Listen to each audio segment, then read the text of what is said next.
이 세 가지를 알면 여러분들은 5년 후에 엄청난 변화를 얻게 되실 겁니다. 꿈아! 안녕하세요 여러분, 꿈을 파는 남자입니다. 오늘은 부자가 되는 꿈 컨텐츠로 돌아왔는데요. 부자가 되기 위해서 여러 가지의 중요한 것들이 많이 있고 원칙들과 기술도 여러 가지가 있지만 가장 기본적인 부자가 되기 위한 저축의 3원칙, 3성질이라고 불리는 것에 대해서 오늘 소개를 해드리고자 합니다. 저축은 수익률이 높으면 되는 거 아니야? 그리고 많이 저축하면 좋은 거지. 근데 나는 많이 저축 못해. 왜냐면 많이 쓰거든.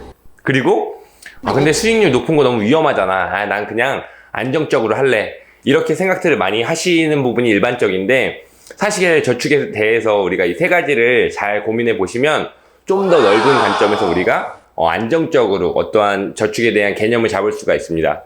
첫 번째 성질은 뭐냐면 바로 목적성이에요. 우리가 어떠한 저축을 하고자 했을 때 이 저축을 하는 목적이 무엇인가. 그러니까 이런 표현을 많이 쓰죠. 맹목적으로 돈을 모으는 것은 사실 중요하지 않아요. 왜냐면 적은 돈을 모으더라도 그 다음에 작고 오래 모을지언정 정확한 목적을 부여하고 저축을 한다면 그 저축이 성공할 확률이 훨씬 더 높아지게 되어 있습니다. 가령 예를 들어 볼게요. 그래, 나도 이제 나이도 찼고 이제 직장도 한 2년 다녔으니까 저축을 해보자. 50만 원씩만 할까? 라고 저축을 보통 많이 한다는 거죠. 그럼 여기에는 이 금액을 설정하는 의미도, 이유도, 근거도 없고 이 금액이 실제로 모여졌을 때 어떻게 써야 될지도 모르기 때문에 이 돈은 이 순간에 눈먼 돈이 돼버립니다. 그러니까 쉽게 이야기해서 막 적금을 붓다가 어느 날 갑자기 이런 일이 생기는 거예요. 어머니가 갑자기 어디 여행 가고 싶다. 그러면은 그냥 어머니가 빈말로 한 말인데 내가 이제 통장에 돈이 좀 모였잖아요. 그러니까 이런 생각이 든다고. 이 세상 없던 효심이 살아나가지고 내가 그래 돈을 모았으니까 이제 우리 엄마 여행을 보내줘야겠어 하고 여행을 보내드릴 수도 있겠죠. 이건 아주 긍정적인 예시이고, 우리가 살아가면서 이렇게 긍정적인 요인들 뿐만 아니라 정말 부정적인 요인들이 많아요. 먹고 싶은 것, 또 사고 싶은 것, 그 다음에 내가 구집이 안 사도 되는데 사야만 하는 것, 그 다음에 구집이 쓸 필요가 또는 경험할 필요가 없는 것들에 대해서 지출하는 이런 충동적인 지출을 효율적으로 관리하지 못하는 저축이 되는 거죠. 또한 여러 가지 위협들이 있을 때 우리는 이 저축을 지킬 수 있는 힘이 약해집니다. 예를 들어서 근데 반대로 해볼게요. 여기 내가 통장에다가 그래, 내가 통장 하나 개설하고 나서 한 달에 50만 원짜리 적금 통장 맨 위에다가 네임펜을 적는 거예요. 뭐냐면 우리 엄마 환갑 해외여행 통장 이렇게.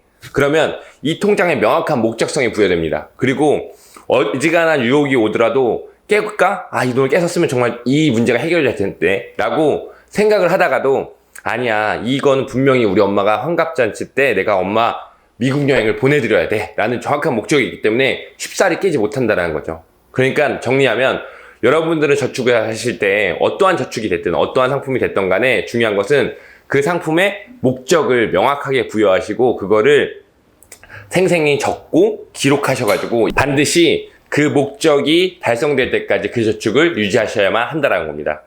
네, 이어서 두 번째 성질이자 원칙은 바로 분산성입니다. 어떤 거냐면 우리는 돈을 지금까지 살아오면서도 계속 필요로 했고 앞으로도 계속 필요로 할 거예요.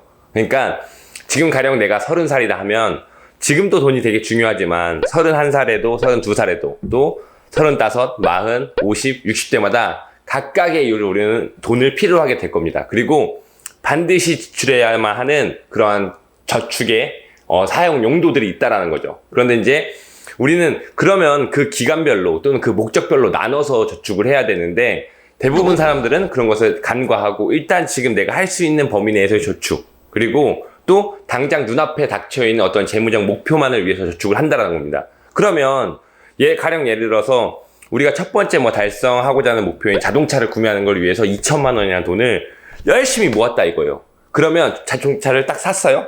그 재무 목적이 달성된 이후에는 나에게 남은 저축은 아무것도 없는 일종의 무기력감에 빠지게 되겠죠. 그리고 어떠한 문제가 발생하냐면 첫 번째는 무기력감이었고 두 번째 같은 경우는 대한민국에 나와 있는 은행과 증권, 보험사에서 취급하는 정말 많은 다양한 금융상품들 중에서 각각의 목적과 기간에 맞게끔 가장 극적인 효율을 올릴 수 있는 금융상품이 있음에도 불구하고 바로 눈앞에 있는 제 목표만 맞추기 위해서 저축을 하다 보니까 효율적인 저축 방법이 일어날 수 없다라는 거죠.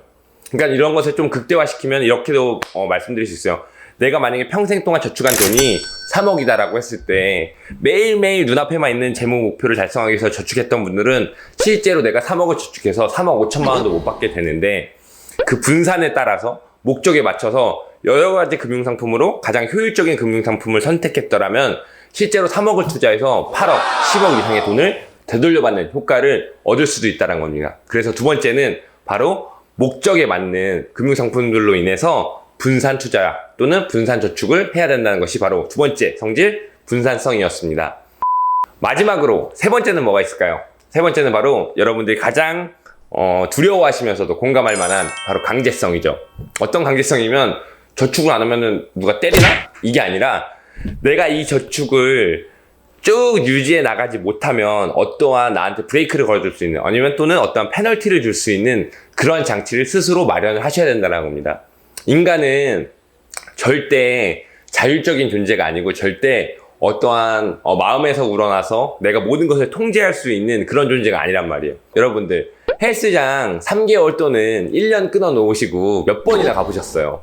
그것처럼 이 질문에 답을 해보시면 여러분들이 얼마나 나약한 존재인지 알게 되실 텐데, 저축도 마찬가지입니다. 적금을 깨고 또 깨고 주식을 넣었다가 치기를 기다리지 못하고 손절하고 하는 것들처럼 많은 저축의 실패는 대부분 이런 강제성이 결여된 곳에서 나옵니다. 그렇기 때문에 여러분들이 이러한 저축하는 부분에 있어서 어떠한 강제성을 마련할 수 있는지, 뭐 예를 들면 쉽게 얘기하면 이런 것도 있겠죠. 가령 일정 기간을 약정한 투자 기간 동안 내가 유지하지 못하면 손실을 강하게 보는 상품이라던가, 아니면 또는 주변에 있는 사람들을 통해서 어떠한 나만의 페널티를 부여하는 방법도 있겠고요. 요새는 소셜 어플리케이션을 통해 가지고 이러한 약속을 지키지 못할 경우 공개적으로 페널티를 적용하는 시스템들도 많이 나와 있습니다. 그러니까 이런 것들처럼 여러분들이 어떠한 저축을 하고자 하실 때에는 단순히 그냥 저축하는 것이 아니라 내가 최소한대로 이 저축과 투자를 끝까지 이어나갈 수 있는 강제적인 장치를 반드시 만들어 놓으시고 저축을 하시는 편이 여러분들이 효과적으로 여러분들의 재무 목적을 달성할 수 있는 저축 방법이 될 것이다 라는 겁니다.